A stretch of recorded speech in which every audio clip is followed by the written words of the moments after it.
Sir আমি তো আসলে বিসিএস এর দিকে যাব নাকি ব্যাংকের দিকে যাব, আমি তো আসলে বুঝতেছি না যে আমার আসলে কি করা উচিত, বা এরকম কোনো ওয়ে আছে কিনা যে ব্যাংক বিসিএস দুটাই হবে।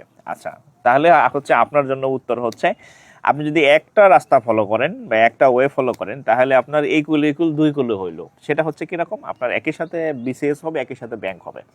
আপনি যদি ব্যাংক এবং বিসিএস এর সিলেবাস বা হচ্ছে কোশ্চেন প্যাটার্ন অ্যানালাইসিস করেন, তাহলে দেখবেন যে বিসিএস এমন কিছু নাই যেটা ব্যাংকে কাজে লাগে না, আর ব্যাংকে এমন কিছু নাই যেটা বিসিএস এ কাজে লাগে না। অর্থাৎ ব্যাংকের সব পড়াই বিসিএস এ কাজে লাগবে, আবার বিসিএস এর সব পড়াই ব্যাংকে কাজে দিবে। এখন বিসিএস এর পড়াটা তো অনেক ভাস্ট, অনেক অনেক অনেক বেশি মানে পড়াশোনা করতে হয়, সিলেবাস অনেক বড়, এটা লেনদেন নিয়োগ প্রক্রিয়া।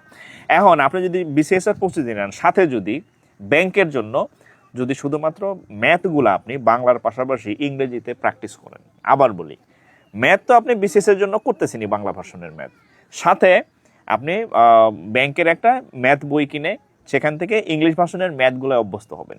সাথে আর একটা কাজ করবেন, সেটা হচ্ছে বিসিএস এবং ব্যাংকের ইংলিশের মধ্যে একটা ভালো সূক্ষ্ম পার্থক্য আছে। কি পার্থক্য দেখেন, বিসিএস এ গ্রামাটিক্যাল কোশ্চেন হয় প্রচুর, তারপরে হচ্ছে আপনার কি বলে অন্যান্য যে ইয়াগুলা থাকে, হ্যাঁ, ওখান থেকে ইংরেজি মানে প্রশ্ন হয় একরকম, আর ব্যাংকে হচ্ছে অন্যরকম। যেমন ধরেন ইংরেজিতে সাহিত্য থেকে প্রশ্ন আসে, লিটারেচার থেকে কোশ্চেন আসে, কিন্তু ব্যাংকে কিন্তু লিটারেচার থেকে প্রশ্ন আসে না বললেই চলে, যদি ইদানিং একটা দুইটা প্রশ্ন দেওয়া যায় না আসার মতো আর কি।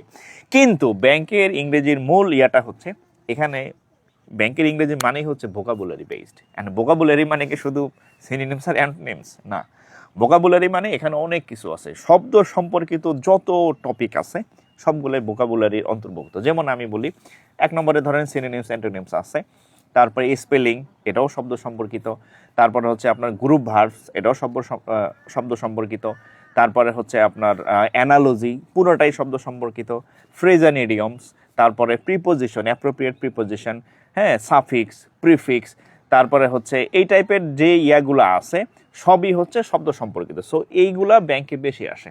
আপনি যদি ব্যাংকের প্রিভিয়াস ইয়ার কোশ্চেনগুলো দেখেন, গত 8-10 বছরের বা রিসেন্ট কোশ্চেনগুলো দেখেন, দেখবেন এমন অনেক প্রশ্ন হয়েছে যে ইংরেজিতে 25টা প্রশ্ন আসছে, তার মধ্যে 20টাই শব্দ, 5টা সিনোনিমস, 5টা অ্যান্টোনিমস, 5টা স্পেলিং, 5টা ফ্রেজ অ্যান্ড ইডিয়মস, হ্যাঁ, 5টা প্রিপোজিশন, 5টা গ্রুপ ভার্বস, সবই কিন্তু শব্দ সম্পর্কিত। গ্রামাটিক্যাল কোশ্চেন আসে একটু কম আসে। সো আপনি বিসিএস এর প্রস্তুতি নেন, কোনো অসুবিধা নেই। আপনি যদি পাশাপাশি ইংলিশ ভার্সনের ম্যাথগুলো প্র্যাকটিস করেন, সাথে ইংরেজির ভোকাবুলারিতে একটু জোর দেন, তাহলে আপনার এই কুল আর ওই কুল দুই কুলই হলো। অর্থাৎ আপনার বিসিএসও আপনি ভালো করবেন, পাশাপাশি হচ্ছে আপনি ব্যাংকের পরীক্ষাগুলো অ্যাটেন্ড করলে দেখবেন যে বিসিএস তো একটা লেন্দি প্রসেস, তার আগে আপনার ব্যাংকের চাকরি হয়ে যাবে। তো ব্যাংকে চাকরি করতে থাকলেন, সাথে বিসিএস দিতে থাকলেন, অর্থাৎ আপনার ওই যে কি বলে আম আর সালাদ দুইটাই হচ্ছে আপনার সেভ হবে আর কি। ঠিক আছে। আর যদি আপনি বিসিএস করলেন, বাট অ্যাট এ টাইম দেখা গেল শেষ বয়সে আপনার বিসিএস হইলো না, তখন কিন্তু আপনার এদিকে ব্যাংকও অলরেডি সব চলে গেছে, আপনার বয়সও শেষ হয়ে গেছে। ঠিক আছে। আর ব্যাংকের চাকরিগুলো যেহেতু দ্রুত হয়, সেহেতু আপনি ব্যাংকে চাকরি করতে থাকেন, যদি চাকরি হয় সাথে বিসিএসটা আপনি প্রস্তুতি নিতে থাকেন। হ্যাঁ।